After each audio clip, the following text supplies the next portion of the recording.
Hello friends, मैं अनुपम शर्मा आज फिर केमिस्ट्री की एक नए टॉपिक के साथ आपके सामने आया हूं और वो टॉपिक जो कि आप बोर्ड में देख रहे हैं वो लिखा हुआ है सम इम्पॉर्टेंट केमिकल कंपाउंड।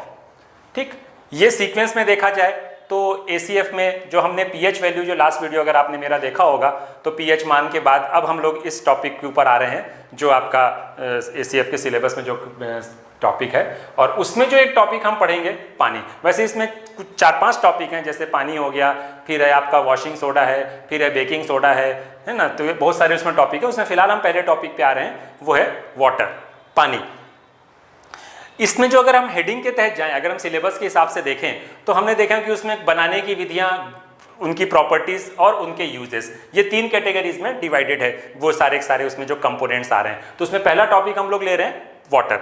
इसमें पहला जो है बनाने की विधि बहुत सिंपल है। पानी के बनाने की एकमात्र विधि, अगर हम लैब में बना रहे हैं, नेचर में तो आप जानते हैं पानी मिल रहता है, पर अगर हम लैब में बना रहे हैं पानी, तो उनको बनाने के लिए जो हम विधि इस्तेमाल कर रहे हैं वो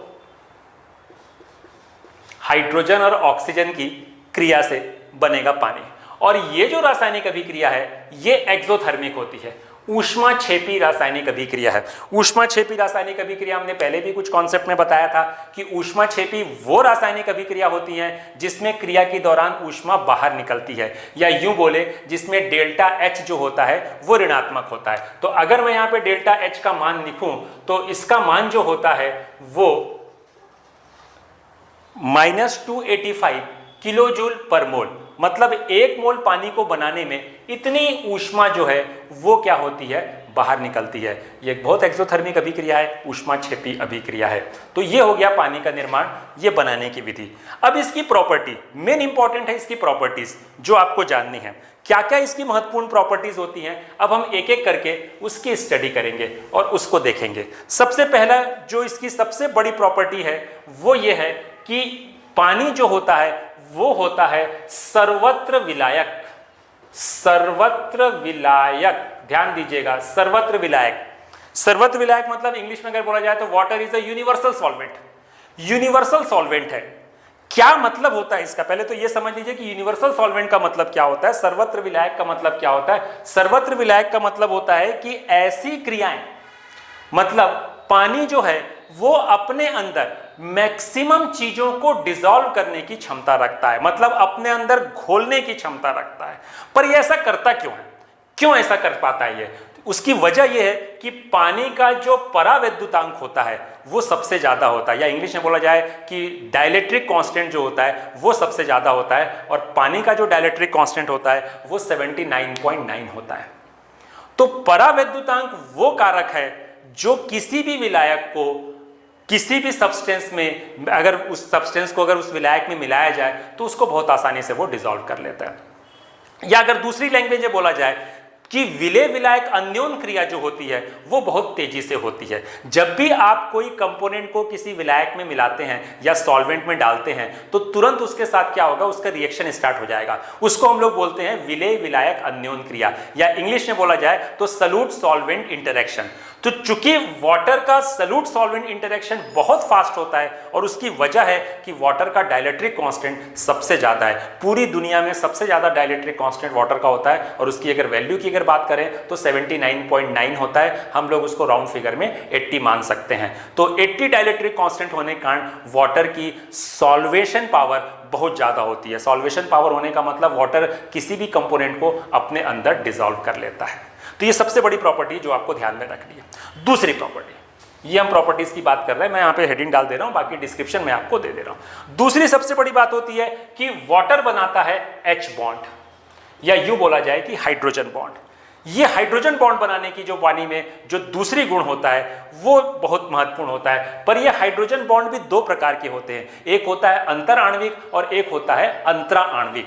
तो ये जो बनाता है वो बनाता है इंटरमॉलिक्यूलर, ध्यान दीजिएगा, इंटरमॉलिक्यूलर, इसको हिंदी में बोलते हैं अंतर आणविक, इंटरमॉलिक्यूलर। इंटरमॉलिक्यूलर हाइड्रोजन बॉन्ड बनाता है वाटर। वाटर एक वाटर मॉलिक्यूल जो होता है वो 4 हाइड्रोजन बॉन्ड बनाने की क्षमता रखता है। H बॉन्ड बनाता है 4, संख्या में 4। और ये जो वाटर मॉलिक्यूल के साथ जो हाइड्रोजन बॉन्ड लगे होते हैं ये इस टाइप से अरेंज होते हैं कि वो एक केज लाइक स्ट्रक्चर बना लेते हैं। केज लाइक बोलने का मतलब होता है एक पिंजड़े के समान संरचना बना लेते हैं। और पानी के जो चारों हाइड्रोजन बंध हैं वो 4 डिग्री सेंटीग्रेड पर पूरे बन जाते हैं, पूरे बन जाते हैं। ध्यान दीजिएगा, वाटर के जो चारों हाइड्रोजन बंध हैं वो 4 डिग्री सेंटीग्रेड पे पूरी तरह से बन जाते हैं। इसी कारण 4 डिग्री सेंटीग्रेड पर पानी का घनत्व होता है, डेंसिटी जो होती है, डेंसिटी को हम लोग रो इस सिंबल से रिप्रेजेंट करते हैं, वो डेंसिटी जो होती है वो मैक्सिमम होती है। ये एक बड़ा पॉपुलर क्वेश्चन आता है एसीएफ में कि पानी की डेंसिटी कितने डिग्री पे मैक्सिमम होती है, तो आप आंसर देंगे पानी की जो डेंसिटी है या पानी का घनत्व है वो 4 डिग्री सेंटीग्रेड पर सबसे ज्यादा होता है। फिर पूछा, ये आपके लिए रीजन जानना जरूरी, ये तो मैंने फैक्ट बता दिया क्यों ऐसा होता है 4 डिग्री सेंटीग्रेड पे, तो आप उसका जवाब देंगे कि 4 डिग्री सेंटीग्रेड पर पानी जो होता है अपने चारों हाइड्रोजन बॉन्ड को पूरी तरह से स्टैब्लिश कर लेता है या बना लेता है, जिसके कारण उसकी जो डेंसिटी होती है वो सबसे अधिक हो जाती है। पानी का घनत्व 4 डिग्री सेंटीग्रेड पर सर्वाधिक होता है।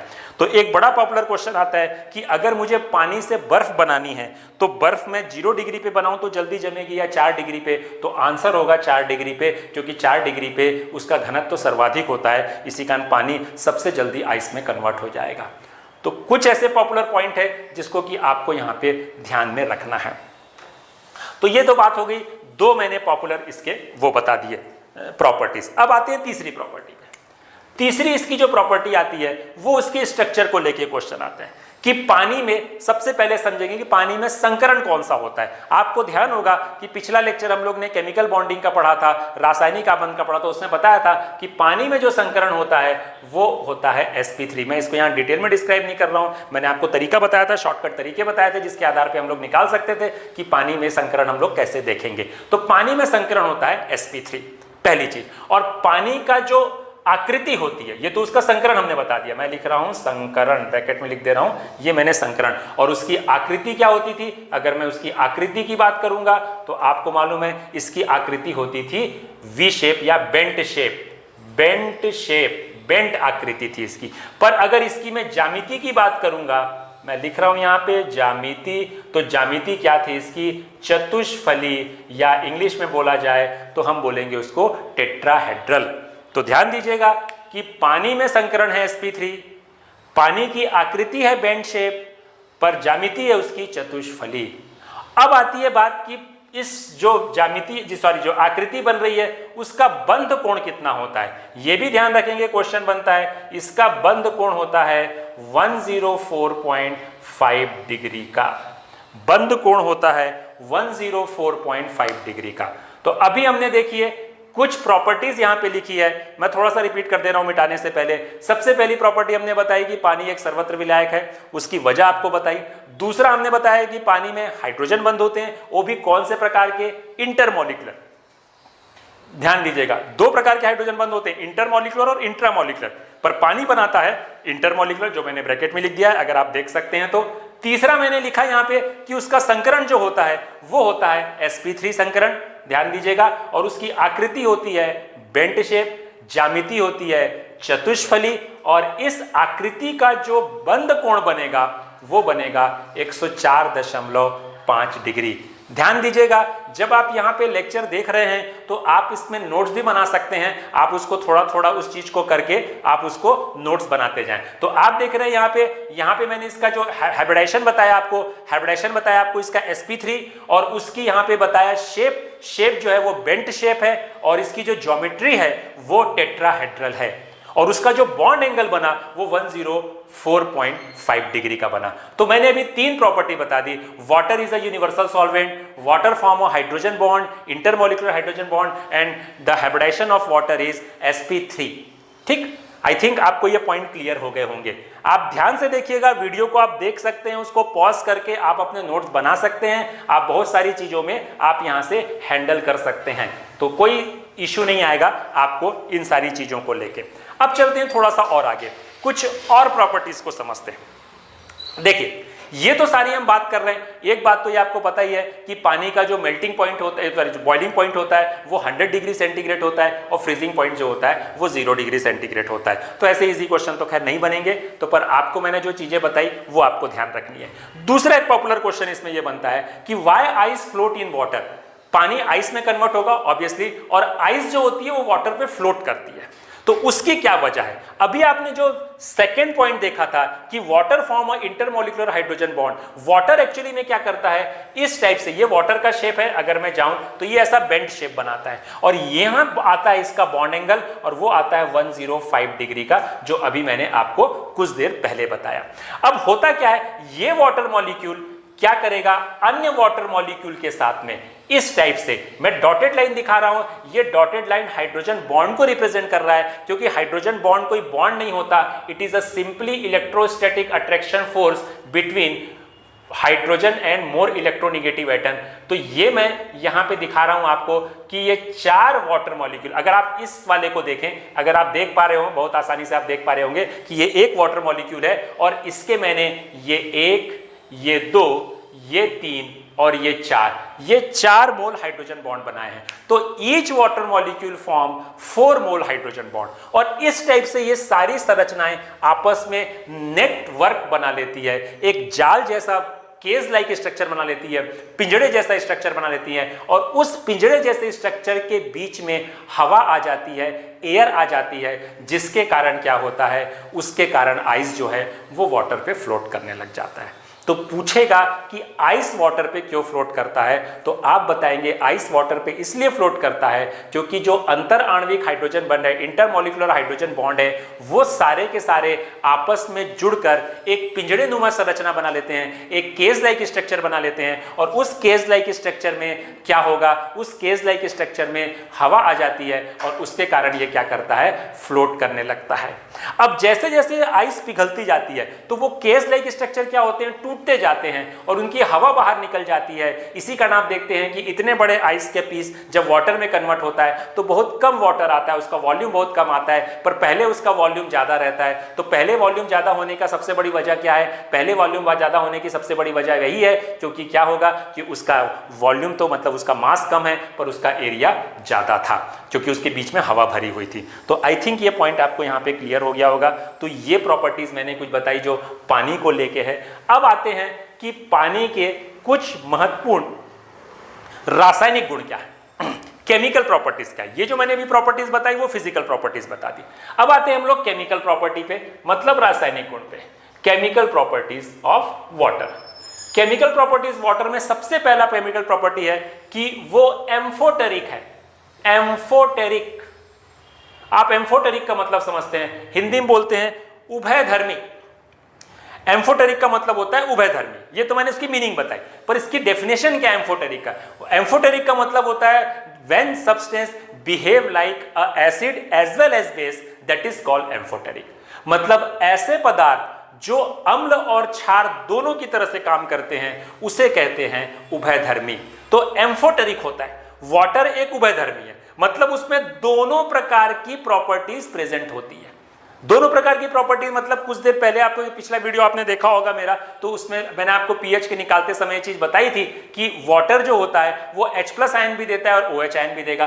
पानी में H+ आयन भी मिलेगा आपको और OH आयन भी मिलेगा, और इन दोनों की जो सांद्रता होती है वो 1:1 होती है। 1:1 होने का मतलब ये है कि 25 डिग्री सेंटीग्रेड पे, हमने आपको बताया था कि 25 डिग्री सेंटीग्रेड पे पानी 10⁻⁷ मोलार ये H आयन सांद्रता होगी और 10⁻⁷ मोलार ये आपकी OH आयन सांद्रता होगी, जो दोनों बराबर होंगी। तो 25 डिग्री सेंटीग्रेड, तो दोनों का अनुपात 1:1 हो गया। तो ये जब H+ आयन का इस्तेमाल कर रहा है तो ये अम्ल की तरह से, और जब OH आयन का इस्तेमाल कर रहा है तो ये क्षार की तरह से बिहेव कर रहा है। तो ये दोनों की तरह से काम करता है। इसी कारण ये अम्ल के साथ भी क्रिया करके लवण बना लेता है और क्षार के साथ भी क्रिया करके लवण बना लेता है। तो पानी का ये बहुत बड़ा गुण है जो कि यहाँ पे रिएक्शन में इस्तेमाल होता है। अब आते हैं इसकी दूसरी प्रॉपर्टी पे, दूसरी केमिकल प्रॉपर्टी पे जो दूसरी पॉपुलर है वो है धातुओं के साथ क्रिया, reaction with metal. Reaction with metal, और ये भी हम लोग मेटल में अभी एक टर्म हम लोग यूज कर रहे हैं, एक्टिव मेटल, सक्रिय धातु। सक्रिय धातु किसको बोलते हैं हम लोग? एक्टिव मेटल होती है। अगर हम आवर्त सारणी की बात करें तो फर्स्ट ग्रुप और second group, generally first group और सेकंड ग्रुप की जो धातुएं होती हैं दे आर एक्टिव। मतलब फर्स्ट ग्रुप में जैसे आ गया आपका लिथियम है, सोडियम है, पोटेशियम है, रुबिडियम है, सीजियम है, ये सारे। सेकंड ग्रुप में आपके आ गया बेरिलियम, मैग्नीशियम, कैल्शियम, स्ट्रोंशियम और बेरियम, ये सारे आपके। तो ये सारी सक्रिय धातु हैं। सक्रिय धातु किसको बोलते हैं ये तो मैंने ग्रुप बता दिया। और जनरल एक डेफिनेशन में देखा जाए, the active metals are those metal in which the ionisation enthalpy of that metal is lower. मतलब सक्रिय धातुएं वे धातु होती है जिनकी आयनन ऊर्जा कम होती है, they have a low ionization enthalpy या आयनाइजेशन एनर्जी। तो ये लो आयनाइजेशन एनर्जी वाले हैं। तो हमने अभी आपको लिखा है reaction with active metal. Metal में भी दो कैटेगरी आएगी, एक्टिव और नॉन एक्टिव, है ना। तो एक्टिव मेटल किसको बोल रहे हैं मैंने आपको स्पेसिफाइड कर दिया, प्रथम दो समूह की जो धातुएं हैं। और ये मैंने यहां पे लिख भी दिया, अगर आप बोर्ड पे देख पा रहे होंगे तो मैंने ये लिख दिया lithium, sodium, potassium, rubidium, caesium, और यहां भी लिख दिया मैंने ये वाले। अगर मैं बात करूं कि पूरी आवर्त सारणी में सबसे सक्रिय धातु कौन सी है, तो अगर आप जानेंगे तो ये सीजियम जो है वो हाईएस्ट रिएक्टिव मेटल है, जो जिसका इस्तेमाल हम लोग फोटो सेल में करते हैं, है ना। फोटो इलेक्ट्रिक इफेक्ट में या प्रकाश विद्युत प्रभाव में इसका इस्तेमाल या फोटो इलेक्ट्रिक सेल में किया जाता है। खैर वो तो बात की बात है। तो ये आपको पता चल गया एक्टिव मेटल। तो मैं जब वाटर की रिएक्शन करा रहा हूं तो किसी एक्टिव मेटल के साथ करा रहा हूं, और वो मैं एक्टिव मेटल यहां पे ले रहा हूं सोडियम को। और सोडियम की रिएक्शन अगर मैं पानी के साथ कराता हूं, और ये पानी अभी लिक्विड फेज में है, मतलब नॉर्मल टेम्परेचर पे ये रिएक्शन हो रही है, और ये बना लेगा यहाँ पे NaOH। यहाँ पे मैं इसको बैलेंस करूंगा। फिलहाल आपको बैलेंस करने की कोई जरूरत नहीं है। ध्यान रखिए कि ऑब्जेक्टिव क्वेश्चन में कभी भी बैलेंसिंग आपको नहीं मिलेगी। मैं जरूर यहाँ पे बैलेंस कर दे रहा हूँ रिएक्शन को, पर आपको इसको इस तरीके से याद नहीं करना। देखिए कुछ चीजें आपको याद करनी पड़ जाएंगी, है ना, इस रिएक्शनों में। तो आप कैसे याद करिए कि सोडियम की रिएक्शन पानी से हो रहा है तो हाइड्रोक्साइड बन रहे हैं। ध्यान दीजिएगा, एक्टिव मेटल के साथ जब पानी रिएक्ट करेगा तो क्या बनाएगा, इट फॉर्म हाइड्रोक्साइड। हाइड्रोक्साइड माने उस मेटल का हाइड्रोक्साइड। तो अभी मैंने सोडियम लिया तो सोडियम का हाइड्रोक्साइड क्या बनेगा, सोडियम हाइड्रोक्साइड, जो मैंने यहां बना दिया। और साथ में हाइड्रोजन गैस को ये इवॉल्व करेगा, मतलब बाहर निकालेगा। तो फिर से सुनिएगा, जब जब सक्रिय धातु पानी से क्रिया करेगी तब तब वो धातु का हाइड्रोक्साइड बनाकर हाइड्रोजन गैस को इवॉल्व करेगी। ठीक, मतलब अगर इंग्लिश में बोलें तो when active metals reacts with water it form corresponding hydroxide and liberate water and liberate hydrogen molecule. तो ये हाइड्रोजन को लिबरेट कर रहा है। चूंकि ये प्रोसेस हाईली एक्सोथर्मिक होती है, it is a exothermic process, इसी कारण ये बहुत ज्यादा रिस्की होती है, मतलब तुरंत एक्सप्लोड हो जाती है। एक्सोथर्मिक एक्सप्लोड हो जाएगी, एक्सप्लोड मतलब ब्लास्ट हो जाएगा।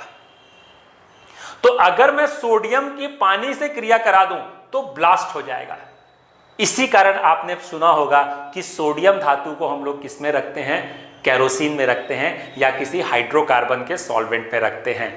वो इसलिए रखते हैं क्योंकि ये रिएक्शन हाईली एक्सोथर्मिक होती है, और हाइड्रोजन जो होता है, हाइड्रोजन जो गैस होती है, ये हाईली इन्फ्लेमेबल होती है। हाइड्रोजन को एज अ फ्यूल इस्तेमाल करते हैं, आपको पता होगा रॉकेट में एज अ प्रोपेलेंट इस्तेमाल किया जाता है। तो ये हाइड्रोजन हाईली इन्फ्लेमेबल होती है, तो इसी कारण क्या होता है, इसमें आग लगने का खतरा बहुत ज्यादा रहता है। तो ये रिएक्शन हाईली एक्सोथर्मिक है, ऊष्माक्षेपी है और एक्सप्लोसिव है या विस्फोटक होती है। आई थिंक आप ये पॉइंट को समझ पाए होंगे। तो मैंने पहले रासायनिक अभिक्रिया लिख दी कि रिएक्शन विथ मेटल। अब आते हैं इसकी दूसरी रासायनिक अभिक्रिया। तो पानी और कौन कौन सी ऐसी अभिक्रियाएं करता है, तो दूसरी रासायनिक अभिक्रिया अभी हमने कहा एक्टिव मेटल के साथ। अब हम लोग लिख रहे हैं reaction with less reactive metal. Less reactive metal कौन सी होंगी, आपको बता दूं, लेस रिएक्टिव मेटल होंगी ग्रुप सेकंड से लेके, सॉरी ग्रुप थर्ड से लेके, सेकंड तक तो आ गए थे, थर्ड से लेके अगर हम लोग चलते हुए जाते हैं तो आएगा आपका 14 तक का, 13 तक आ जाए, माने इंक्लूडिंग डी ग्रुप ऑल्सो। जैसे आयरन है, कॉपर है, जिंक है, ये सारे के सारे क्या हैं, लेस रिएक्टिव मेटल्स हैं। तो उनके साथ रिएक्शन करेगा ये। तो उनके साथ जब रिएक्शन करेगा वाटर, तो ये नॉर्मल टेम्परेचर पे नहीं करेगा, ये वाटर वेपर के फॉर्म में करेगा। ध्यान दीजिएगा, इस बात को दिमाग में रखिएगा। जब मैं रिएक्शन दिखा रहा हूं, मैं कोई एग्जांपल देके एक रिएक्शन दिखाऊंगा आपको, तो मैंने यहां लिखा, यहां पे सपोज कीजिए मैंने आयरन ले लिया, Fe की रिएक्शन मैंने कराई H2O से, तो H2O को मैंने गैस फॉर्म में लिखा या वेपर फॉर्म में हो गया, जी लिख दिया, मतलब वेपर के फॉर्म में हो गया। तो ये रिएक्शन करके क्या बनाएगा, ये बनाएगा करस्पॉन्डिंग ऑक्साइड और हाइड्रोजन गैस को लिबरेट करेगा। ध्यान दीजिएगा, ये बनाएगा करस्पॉन्डिंग ऑक्साइड और हाइड्रोजन गैस को लिबरेट करेगा। ठीक, तो मैं रिएक्शन को यहां पे फिलहाल बैलेंस करने की कोशिश कर रहा हूं, जो कर दिया। आप बिल्कुल बॉदर मत होइएगा, आपको रिएक्शन को बैलेंस नहीं करना है। ध्यान दीजिएगा, आपको याद कैसे रखना है इसको, आपको याद रखना है कि कम सक्रिय धातु, less reactive metal, when reacts with water, not normal temperature, in a vapour phase, और वो करस्पॉन्डिंग ऑक्साइड फॉर्म कर लेगी और हाइड्रोजन को लिबरेट करेगी। ये फिलहाल जो ऑक्साइड है, ये आपका क्या है, फेरिक ऑक्साइड है, ये आयरन का ऑक्साइड है। आप ऐसे भी मत याद करिए, आप सीधा याद रखिए ऑक्साइड ऑफ मेटल, मतलब धातु का ऑक्साइड बनाएगा। तो ध्यान दीजिएगा, पहले वाले केस में हमने रिएक्शन कराई थी रिएक्टिव मेटल के साथ, और रिएक्टिव मेटल जब रिएक्ट करेगी पानी के साथ, तो वो नॉर्मल टेम्परेचर पे करेगी और वहां बनेगा मेटल का हाइड्रोक्साइड, और यहां बन रहा है मेटल का ऑक्साइड। मतलब आपको जो डिफरेंस दिमाग में रखना है, ध्यान दीजिएगा, आपको जो डिफरेंस दिमाग में रखना है वो ये रखना है कि यहां पे हाइड्रोक्साइड नहीं बना। धातु के साथ जब पानी क्रिया कर रहा है, when metal reacts with water, it not always form hydroxide, it form hydroxide only if metal is reactive. धातु के साथ पानी क्रिया करके हाइड्रोक्साइड तभी बनाएगा जब धातु सक्रिय हो। धातु कम सक्रिय होगी तो वहां हाइड्रोक्साइड न बन के क्या बनेगा, ऑक्साइड बन जाएगा, पर निकलेगी हाइड्रोजन गैस ही। दोनों में जो बाई प्रोडक्ट होगा, सह उत्पाद जो होगा, वो हाइड्रोजन ही होगा। ध्यान दीजिएगा, है ना। तो ये सारी चीजें यहाँ जो आपको डिफरेंस है दिमाग में रखिए, बहुत छोटे छोटे हैं, पर ये कंपटीशन में आपको काम आएंगे और ये आपको ध्यान में रखने पड़ेंगे। तो आई थिंक आपको ये क्लियर हो गया होगा। ये दोनों अभी प्रॉपर्टी, अभी और प्रॉपर्टीज है, मैं आ रहा हूं। अब आते हैं हम लोग तीसरी प्रॉपर्टी पे। अभी हमने मेटल की बात की, अब हम आते हैं रिएक्शन करेंगे नॉन मेटल के साथ, मतलब अधातु के साथ। अधातु के साथ भी पानी क्रिया करती है, पर उसकी थोड़ी थोड़ी कंडीशन अलग है। मैं एक बहुत पॉपुलर रिएक्शन ले रहा हूं जो अक्सर कंपटीशन में आती है, उसी को लेके बताता हूं। मैंने ले लिया क्लोरीन। आप जानते हैं 17वें समूह का क्लोरीन एक अधातु है, और इसकी रिएक्शन मैंने पानी के साथ कराई। पर चूंकि ये फोटोकेमिकल रिएक्शन है, ध्यान दीजिएगा, ये रिएक्शन जो हो रही है, सबसे बड़ी खासियत है कि ये फोटोकेमिकल रिएक्शन है। फोटोकेमिकल रिएक्शन मतलब ऐसी रासायनिक अभिक्रिया कि जो प्रकाश के साथ काम करती है, प्रकाश का प्रभाव पड़ता है उस पर, यूं कहिए, है ना। The reaction with influence by light, sunlight. तो अभी मैं अगर ये रिएक्शन डार्क में करा रहा हूं, मतलब अंधेरे में कराऊंगा, तो इसमें प्रोडक्ट कुछ और मिलेंगे, और लाइट में कराऊंगा तो प्रोडक्ट कुछ और मिलेंगे। तो अभी देखिए, ये मैंने डार्क में लिया रिएक्शन को, और इसके साथ जो कराया, तो यहां मिलेगा मुझे HCl और HClO। ध्यान दीजिएगा, पहला मिला HCl, दूसरा मिला HClO। HCl आप जान रहे हैं, ये तो हाइड्रोक्लोरिक एसिड है। ये HClO क्या है, ये है हाइपोक्लोरस एसिड।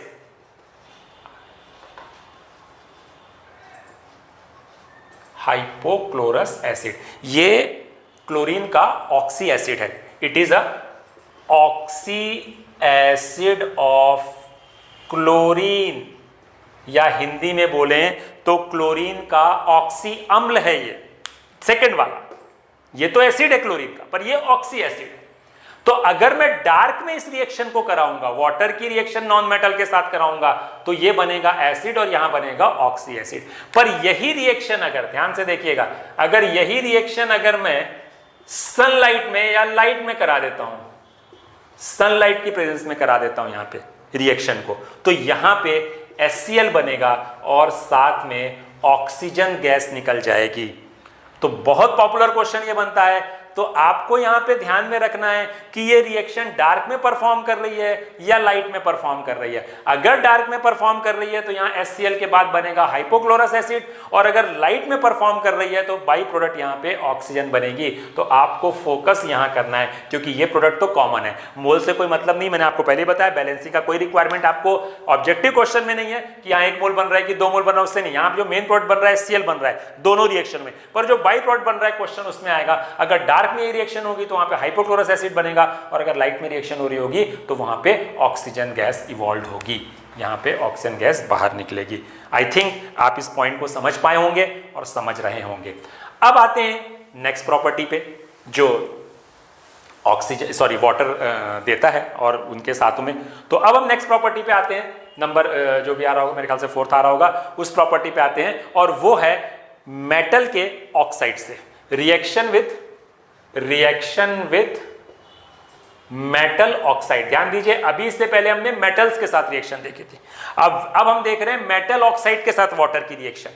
तो मेटल ऑक्साइड के साथ जब वाटर रिएक्ट करता है तो करस्पॉन्डिंग हाइड्रोक्साइड बनाता है। ध्यान दीजिएगा, मेटल ऑक्साइड के साथ रिएक्शन करेगा तो ये बनाएगा मेटल हाइड्रोक्साइड। ध्यान दीजिए, ये बनाएगा मेटल हाइड्रोक्साइड। माने आपको बस ध्यान ऐसे रखना है कि मेटल ऑक्साइड के साथ रिएक्ट करेगा तो मेटल हाइड्रोक्साइड बनाएगा।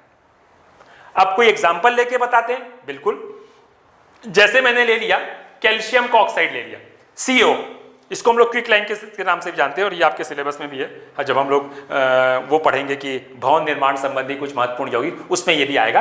तो इसकी रिएक्शन अगर मैं पानी के साथ करा रहा हूं, ध्यान दीजिएगा, तो यहां पे जो उत्पाद मिलेगा वो हाइड्रोक्साइड बन जाएगा। हाइड्रोक्साइड बनने का मतलब है ये बन जाएगा कैल्शियम हाइड्रोक्साइड।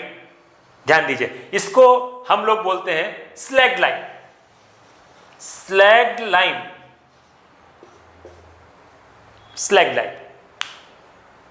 तो कैल्शियम ऑक्साइड एक धातु ऑक्साइड है, पानी से क्रिया करके बना लिया धातु का हाइड्रोक्साइड। करस्पॉन्डिंग मतलब जो है, अगर मैं सोडियम ऑक्साइड लेता तो यहां पे सोडियम हाइड्रोक्साइड बन जाता। तो आई थिंक आपको ये पॉइंट क्लियर हो रहा होगा कि अगर रिएक्शन मेटल ऑक्साइड के साथ हो रही है पानी की, तो वो बनाएगा करस्पॉन्डिंग मेटल हाइड्रोक्साइड।